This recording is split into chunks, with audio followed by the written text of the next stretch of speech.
I done had some of my homies like, oh, this nigga on some weird shit. It's like, nah, bro, like, it's that time. It's that time. And I'm still gonna be doing tats, still booking everybody. It's just, this is a more private time of the year. Why do I unfollow people at least once a year? So, for many of y'all know, Ramadan rolls around in the month of March, alhamdulillah, and it's about fasting, cleansing, and getting closer to God. And I realized, like, it's more than just fasting from your daily eating habits. So around the same time of year, every year, right before Ramadan, I start unfollowing everybody. And for those of you who don't know, the holy month of Ramadan is about fasting, where we Muslims or followers, believers in Islam, those who believe in Islam or who follow the faith of Islam, we fast from sun up to sundown, and we just pray, we make sure we get all our prayers in, and we empty ourselves out, so that way we become closer to Allah. I always think like beyond the surface level things. So though you fast from eating things with your mouth, it's 3 gates to the soul. And Dr. Nuri Muhammad, I don't know why I always call him a doctor. I don't even know if he's a doctor, but there's a member of the Nation of Islam. His name is Nuri Muhammad, and he said it's 3 gates to the soul. What's the 3 gates to the soul? Ears, eyes, your boca, your mouth. So though you stop consuming with this, these are still feeding you. This is still feeding you. And it would be wise to cleanse that as well. Fast from what you consuming with your eyes. Fast from what you consuming with your ears. So I listen to rap music less, or I just do all jazz or all instrumentals for the month of Ramadan. And I unfollow everybody. I unfollow everybody because you got to think, you're constantly viewing into somebody's life, somebody's ideas, somebody's mindset, somebody's, not only they happy moments in life, but they traumas as well. People unknowingly display their whole life. They broadcast their whole life on social media. They know what they're doing, but they don't know what they're doing. And it's a diary for certain people. It's a trauma dump zone for certain people.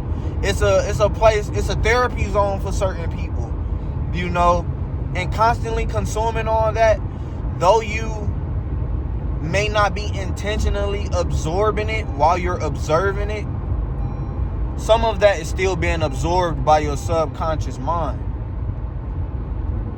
So you deserve to give yourself a break and fast from that. I know people who don't follow people on Instagram at all just for that specific reason. Like, they're that strict about what they allow themselves to see, what frequencies they allow into their temple, because this is your temple first. And that's what I wanted to get to. This is your first temple. This is the first temple. This is the masjid. This is the church. This is the dwelling place of God. This is the dwelling place of Allah. Your temple. So you're not just going to let any and everybody walk up in that temple if they not coming correct. Yeah, come as you are, but you got to come correct. And if they not coming correct, then they not allowed. At least that's how I got it set up for me and my reality. 30 days, Bismillah, not following nobody, won't be popping out outside. Just strictly going within and allowing God to do what needs to be done. But you have to make that space. You have to make that space. and not just physically, because eating food, that covers the physical ground. But if you don't understand the spiritual essence behind it, you're kind of just doing it in vain. My dude Nero Knowledge said anything that is not helping you to live in your desired reality is controlling you. Spirituality without control over your reality is vanity. So make sure y'all just know what you doing before you get into it.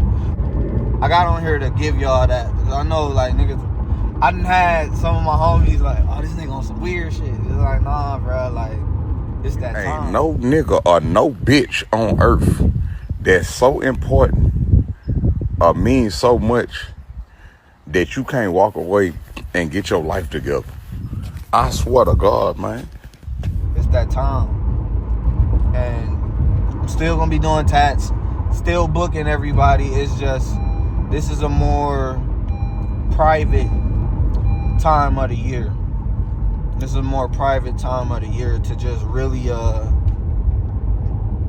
create that sacred space between me and Allah. Not even between me and Allah. It's a time to create that sacred space for me and Allah. Alhamdulillah. But yeah, just wanted to share that with y'all, man. Don't take it as I'm on this bougie shit, none of that. Simply, it's that time. It's that time. And even you don't even have to be Muslim or anything to partake in it. You know, like, I just advise you to fast. Fast from viewing how everybody else is living. Give yourself time to connect with you and listen to the God in you as you, the living God that's dwelling within you. You're the living temple of God. But if you are constantly, it's like, man, having everybody over at a house party and you trying to have an intimate conversation with your partner. But everybody and their mama is coming through the door. This person got that going on. That person got that going on. This person got that going on. How you gonna really be able to pay attention to what you and your partner is discussing when y'all got all this stuff going on around y'all? Kill the noise. Fast. Kill the noise. And you don't have to. But if that little voice in your head is saying, you should try this. That little voice in your head is saying, participate this shit. Partake in Ramadan. Do it. Why not? Why not? You could eat again. It's not like you're not gonna eat again. But show yourself what you're capable of. Show yourself. And watch yourself show up for you. That's gonna go over some of y'all heads. Alhamdulillah. I love y'all. Take care.